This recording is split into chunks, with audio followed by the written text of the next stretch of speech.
I am Kate Calvin, NASA's Chief Scientist and Senior Climate Advisor, and I'm sitting down with Bill Anders, who took the famous Earthrise photo. Oh my God, look at that picture over there.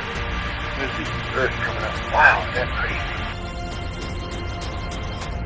pretty? So most of us only get to see what's right in front of us, the sidewalk, the building, the trees. But when you were in space, you had this opportunity to see the planet as a whole, this beautiful blue planet. What was that like? Well, before we got to the moon, I was able to look back at the Earth, and it was about the size of my fist at arm's length. And you really couldn't see any details. It was kind of, you couldn't see the continents even, and even the people from orbit, don't see many man-made features, if any, from space. But I thought that it was really kind of it was at Christmas time, and it was like a fragile Christmas tree ornament.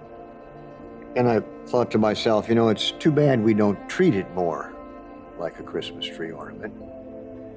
And then when I was lucky enough to take the iconic Earthrise picture, which basically kicked off the Earth Day and that kind of thing, it's really too bad, we're shooting missiles and rockets and whatnot at each other on this tiny little place we call home. It's the only home in the universe for us humans, and it's too bad we don't treat it a little better.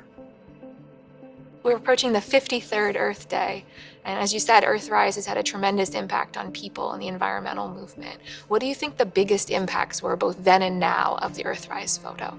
Well, people realized that the planet was fragile, delicate. Clearly, mankind has not been kind to the planet. But could you tell the story of taking Earthrise? We had, I think they gave me a little bit of photography training. I had a camera I took home, a Hasselblad, took a few pictures, but, didn't even have a light meter on our flight.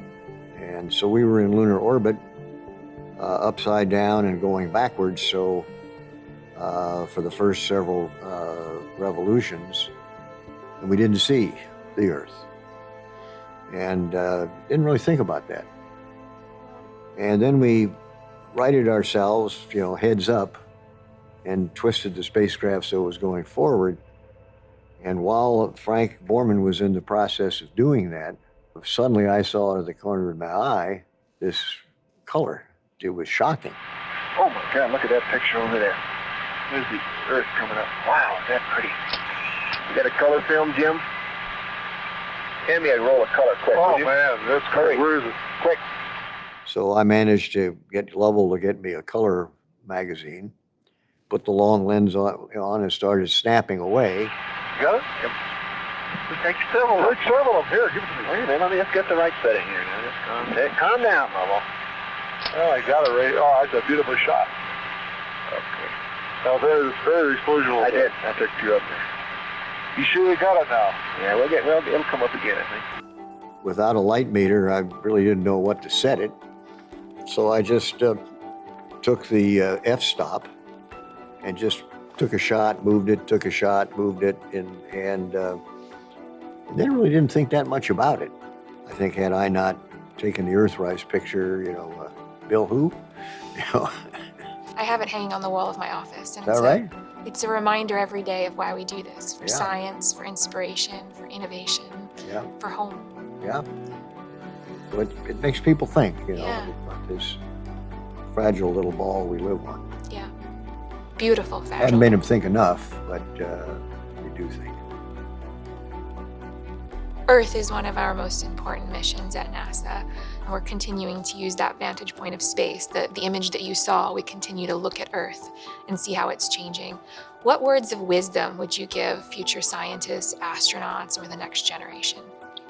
Certainly viewing of space, of Earth from space, like Landsat, which I fought for, and from the space station, looking down at the Earth. I think Landsat's how most people see Earth. We get to see a lot of 50 years worth of Landsat imagery. And Landsat has been, to my knowledge, been quite a helpful program. Yeah, it's been tremendous both in showing the planet how it changes, but also Yeah. providing information to landowners everywhere. Right. So you're known for one of the most poetic quotes about going to the moon and discovering Earth. Can you tell us about that? It's hard for me to imagine I actually said it because it's so poetic. But when they ask people, what impressed you? I said, well, we went to the moon to explore the moon, and what we discovered was the Earth. So one, I was lucky to take Earthrise with color film, with a long lens, and make that statement. And that's about my real environmental claim to fame. It's a pretty big claim to fame. Yeah, But I do think often we have to leave home to appreciate it. yeah. And you had that opportunity. And I think generations are grateful for what you've done. Well, but seeing the Earth from space, and I really wish I could take a flight in the space station, because we were just in Earth orbit 1.5 Okay. revolutions. So, but it is beautiful from space.